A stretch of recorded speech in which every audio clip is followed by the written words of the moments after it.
कुछ कहानियां होती है ना, जिन्हें सुनकर रोंगटे खड़े हो जाते हैं। आज हम एक ऐसे ही क्लासिक रहस्य की दुनिया में चलेंगे जहां अंधविश्वास और लॉजिक की सीधी टक्कर होती है। तो चलिए फिर इस रहस्यमयी सफर की शुरुआत करते हैं। बस इसी एक लाइन से कहानी का पूरा माहौल बन जाता है। सोचकर देखिए, एक एकदम सुनसान हवेली और हर रात बिना किसी के वहां हुए एक लालटेन टिमटिमाने लगती है। भाई, ये नज़ारा तो किसी के भी दिल में खौफ पैदा करने के लिए काफी था। गांव वालों के लिए ये कोई मामूली घटना नहीं थी। जाहिर है, कानाफूसी का बाजार गर्म हो गया कि उस हवेली में किसी आत्मा का वास है जो रात में भटकती है। डर का आलम कुछ ऐसा था कि सूरज ढलने के बाद कोई भी उस हवेली के पास जाने की हिम्मत तक नहीं करता था। और यहीं से कहानी का असली टकराव शुरू होता है। देखिए, एक तरफ था गांव वालों का डर, जिनका मानना था कि वहां एक भूत रहता है, और दूसरी तरफ एक तार्किक दिमाग था जो सवाल कर रहा था, आखिर सच क्या है? मतलब अंधविश्वास और हकीकत के बीच एक सीधी टक्कर। इस डर और वहम के माहौल के बीच शहर से एक जासूस आता है, एडवर्ड।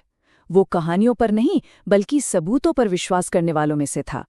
उसका तो बस एक ही मकसद था, इस रहस्यमयी लालटेन के पीछे की सच्चाई का पता लगाना। तो जैसे ही एडवर्ड ने हवेली के अंदर कदम रखा, उसका स्वागत किया धूल और मकड़ी के जालों ने। हर तरफ खामोशी, एक अजीब सी शांति। लेकिन उस खामोशी के बीचों बीच वो लालटेन अब भी जल रही थी। पर कैसे? ये सवाल अब और भी गहरा हो गया था। भूत प्रेत की कहानियों को साइड में रखकर एडवर्ड ने अपनी जासूसी नजरों से छानबीन शुरू की। और तभी उसकी नजर फर्श पर पड़े कुछ अजीब से निशानों पर पड़ी। ये कोई भूत प्रेत का संकेत नहीं था, बल्कि एक ठोस सुराग था जिसने पूरी जांच की दिशा ही बदल कर रख दी। तो अब धीरे धीरे रहस्य की परतें खुल रही थीं। पहला सुराग क्या था? फर्श पर मिले निशान। उन निशानों की कड़ी उसे एक रस्सी और पुली के कॉम्प्लेक्स सिस्टम तक ले गई। और जब उसने उस सिस्टम का पीछा किया तो वो पहुंचा एक छिपे हुए कमरे तक। मतलब हर सुराग अगले सुराग से जुड़ता चला जा रहा था। अब जब ये साफ हो गया था कि लालटेन जलाने के लिए एक पूरा मैकेनिज्म इस्तेमाल हो रहा था, तो सबसे बड़ा सवाल सामने आया। अगर ये कोई भूत नहीं है, तो फिर इस पूरे नाटक के पीछे था कौन? और जवाब सच में चौंकाने वाला था।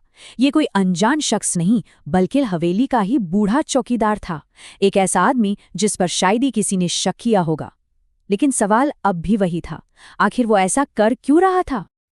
और यहाँ कहानी का आखिरी और सबसे बड़ा मोड़ आता है। चौकीदार ने ये सब इसलिए किया क्योंकि वो लालची था। उसने भूत की कहानी गढ़ी ताकि लोग डरकर हवेली से दूर रहें और वो हवेली में छिपे खजाने को अकेले ही हड़प सके। डर उसका सबसे बड़ा हथियार था। तो आखिर में इस कहानी का सार क्या है? यही कि अक्सर जिन चीज़ों से हम डरते हैं या जिन्हें हम अलौकिक मान लेते हैं, उनके पीछे कोई बहुत ही इंसानी वजह छिपी होती है, जैसे लालच या धोखा। ये कहानी एक बहुत बड़ी बात याद दिलाती है कि कभी-कभी सबसे बड़े रहस्य हमारे अपने अंदर ही छुपे होते हैं, किसी भूत प्रेत में नहीं।